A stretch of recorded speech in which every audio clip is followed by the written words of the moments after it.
maamulka degmada gacan libaax oo horkacaya gudoomiyaha degmada gacan libaax mudane cabdirasaaq yuusuf ismaaciil iyo gudoomiye ku-xigeenka Cismaan Aadan Maxamed ayaa ololo wada bannayn ka fuliyay qaybo kamid ah xaafadda Daami iyo qayb kamid ah xaafadda New Hargeysa. ololahan oo wadooyinka halbowlaha u ah xaafadahaasi lagu bannaynayay ayaa ugu horeyn gudoomiyaha degmada gacan libaax mudane cabdirasaaq yuusuf ismaaciil waxa uu ka waramay faa'iidada bulshada ugu jirta wada bannayntan iyo sida laga maarmaanka ay u tahay in bulshadu garab istaagto wada bannaynta wadooyinka xidhan.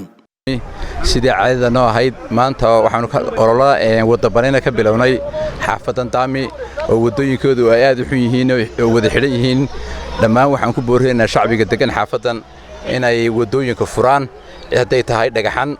ku xidhay hadday tahay garanwaa hadday tahay tiin hadday tahay xiriiriyaadan laga dhisay wadooyinka bartankeeda dhammaan waxaan ku boorinaynaa in wadooyinka la furo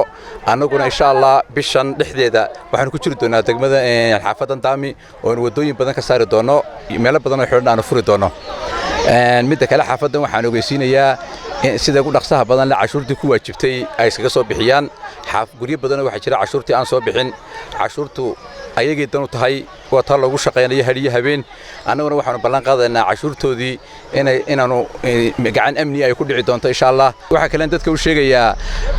wadadu cidna dan uma aha dawladda oo sanadan uma aha cid gaarna dan uma aha marka shacabweynaha xaafadan Daami waxaan u sheegayaa cid meel kasta oo wadadu ay xidhan tahay inaanu bannayn doono aanu furi doono ayagana dan ay u tahay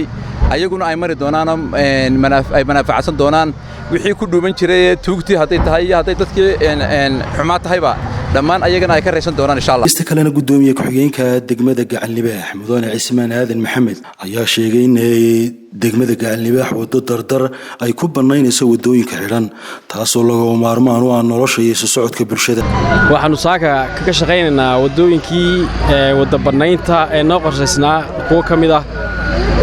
waxaa noo qorshaysan wadooyin fara badan oo degmada gacan libaax kamid ah oo inaanu ka shaqeyno bishan gudaheeda haddii la yiraahdo markaas waa kuwii noo qorshaysan kuwa kamid ayaanu saaka bilownay xaafadan Daami waa wada xidhnayd oo meel alliya meel xaafadahaas ma lahayn meedka laga saaro imikana waad kaas waad arkaysaa dawata quruxda wadadii xaga waxaan kaga ridnay main roadka hay'adda Daami saasaanu ku wadaynaa kuwa badan oo xidhan oo halkan waan saaraynaa kuwa kale na wayna sugayaan maanta isla maanta inaanu galno dhinaca dooxa Hargeysa xiga saasaanu ku wadaynaa wadadu waxa weeyaan waxay ka mid tahay nolosha bini'aadanka halka hadduu qof ku go'o meel lagala baxa xaafadaha ma lahayn markaas waan wadooyinka bannayntooda waan wadaynaa jidcadahaas waa shaqo aan u xil saaranahay ummadda ugu adeegayno billahi tawfiiq. qaar kamid ah bulshada ku dhaqan degmada gacan libaax gaar ahaan xaafadda Daami ayaa soo dhaweeyay dadaalada ay wado degmada gacan libaax waxaanay sheegeen inay ku faraxsan yihiin wadooyinka loo banneeyo kuwaasoo ay sheegeen inay baahi weyn u qabeen. aad iyo aad bay mahadsanyihiin madaxda gudoomiyayaasha iyo maayarka dhammaan cid kasta oo ka hawl qaadatay hawsha ka qayb qashay aad bay mahadsan yihiin. wadadani way xidhnayd in badan bay xidhnayd meel la maray lalaa qof hadduu xaafadda ka dhinto xaafadahan meel maran ma lahayn waxa kaloo xidhan taasoo kale xidhan iyadoo doonaysa in la furo aad iyo aad baan u mahadinaynaa in wadooyinka la furo aad bay fiican yihiin waa shaqo wanaagsan oo la qabtay weey. shaqadan waa shaqo wanaagsan maanta la qabtay waa shaqo loo baahnaa waa shaqo dadnimo dawladnimo leh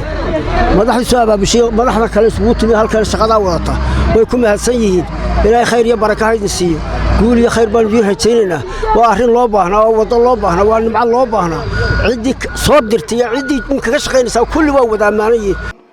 وعبد الرحمن المس تلفزيون قرية Somaliland Hargeysa.